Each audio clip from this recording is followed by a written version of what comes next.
Charli XCX didn't just make a hit album with Brat. She made music that felt raw again. Somehow, these songs sound blown out, messy, and distorted, but also sound bigger than almost every pop record out right now. And that's exactly why they work. So, I spent the last month studying Charli's production techniques, songwriting choices, and sound design. All of this to figure out what actually makes her music hit so hard. Most producers are taught to make everything clean and perfect, but Brat proves that raw music connects harder. By the end of this video, you'll know exactly how to make your production sound huge, impactful, and impossible to ignore. Charli's music is all about drums, but what's interesting is that Brat isn't really a techno record. Charli has described it as pop music disguised as Y2K club music. So the challenge wasn't making something heavy, it was making something people actually want to move to. The foundation is surprisingly simple, a techno kick on every beat.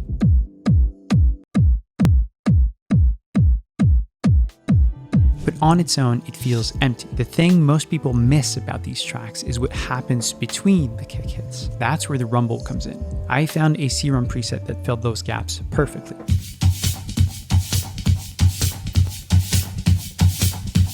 Suddenly, the groove feels alive. But I noticed something else while listening to Guess. Is it pretty in pink or all see-through? Most dance producers would reach for hi-hats here. A.G. Cook doesn't. Instead, he often relies on these clicky, percussive textures. So, I swapped the hats for a loop like this.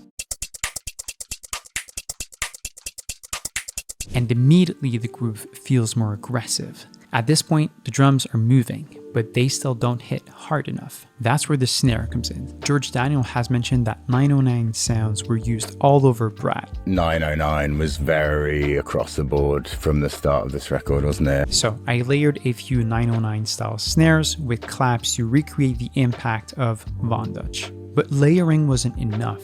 The original sounds are much more crushed and aggressive.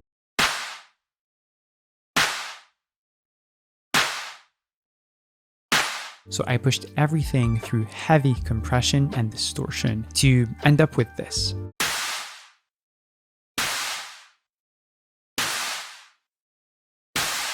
And suddenly we're getting much closer to that Brat energy. Drums alone aren't what make Brat feel energetic. The synths are where things start to get genuinely weird. Charli's producer, A.G., is notorious for avoiding presets altogether. So instead of reaching for a stock sound, I built a pad from scratch that felt both futuristic and nostalgic.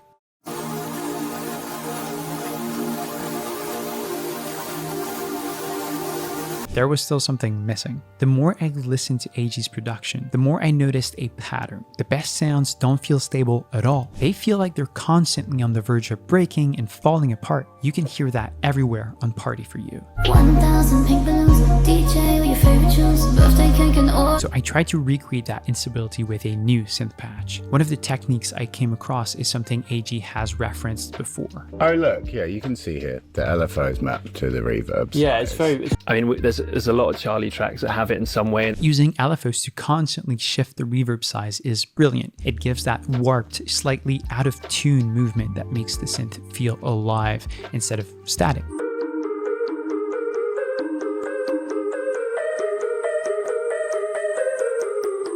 But even after that, the sound still didn't feel messy enough, so I pushed it further. I detuned and mangled a second patch, focusing on noise and instability rather than pitch accuracy.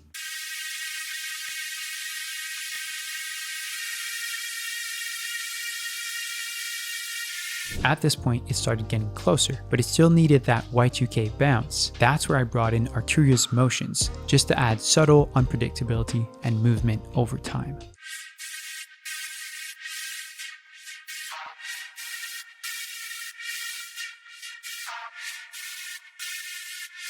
And to really lock in that nostalgic broken computer aesthetic, I ran a chopped clicky sample through Digitalis, giving it that compressed MP3 style artifacting.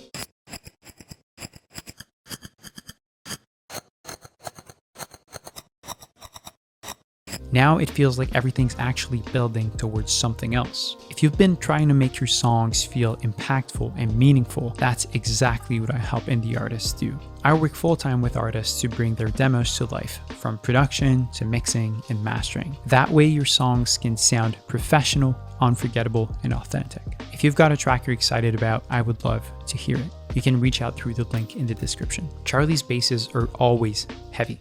Sympathy is a Knife is a perfect example of how aggressive they can get. But what's interesting is that it's not just loud, it feels designed to cut through everything. I tried to recreate that energy in our track. I started with a simple bass in Serum.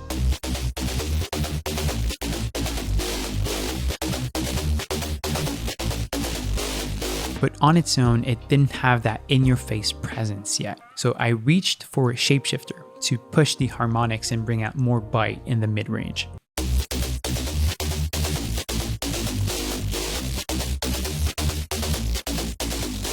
It definitely got brighter, but still it wasn't wide or aggressive enough. That's when I remembered something Charli does a lot in her production: layering, especially those distorted Reese-style basses sitting underneath everything. So I added a Reese layer just to fill out the low end.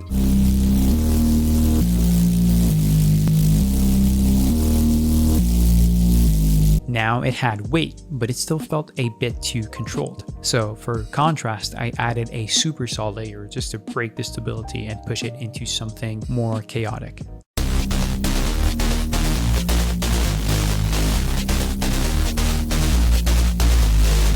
And suddenly, instead of a clean bass sound, it feels like something that's constantly fighting to stay contained. Charli's sonic identity is rooted in combining Y2K nostalgia with a brutally modern sound. Party For You is again the best example of this.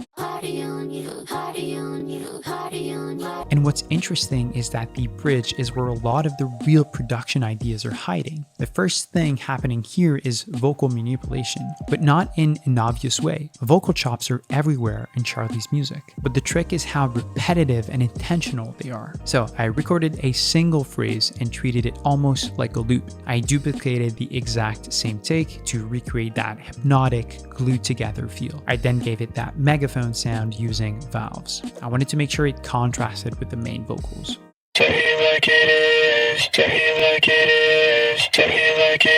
But the real hook isn't just the full phrase, it's the fragments. I chopped individual syllables and turned them into a rhythmic pattern that now acts like a second melody in the chorus.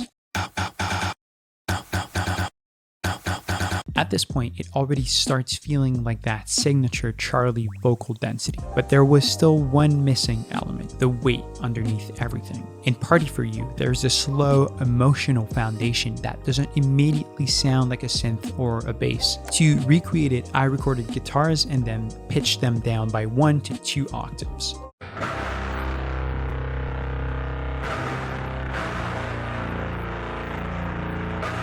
Then I layered that with a plucky bass to bring back definition and attack.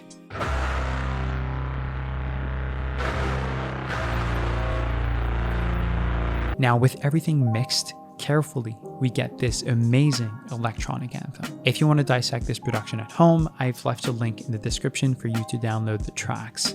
Have fun.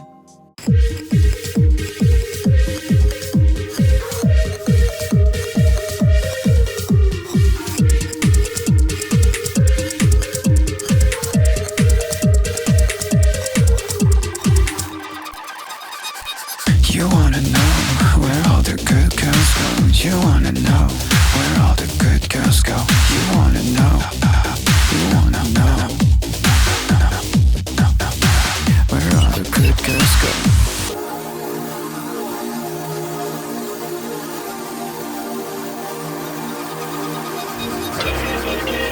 I saw you love to wait for me. Saw you love to wait for me. I saw you love to wait for me. Saw you love to wait for me. I saw you love to wait for me.